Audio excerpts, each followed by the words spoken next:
Hai, selamat malam semua. Hari ni uh,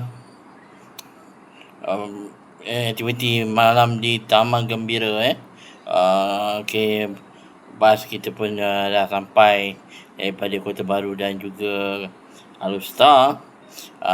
Okay, ni ada aktiviti malam ni kita punya bekalan minyak sudah kehabisan lah. Kita nak kena ada Syarul Nizam datang untuk mengisi minyak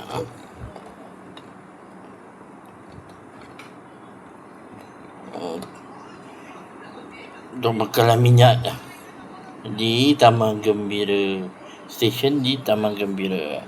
Okey, ada semua sabar menanti.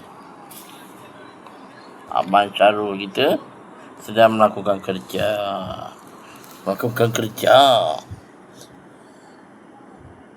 Kerja apa tu? Dia orang Indonesia. Kalian memang takkan percaya.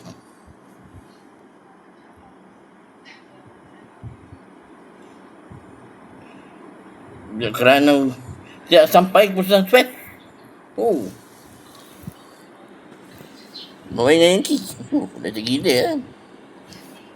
Aku dah kata dia memang tidak. Bukan itu saja.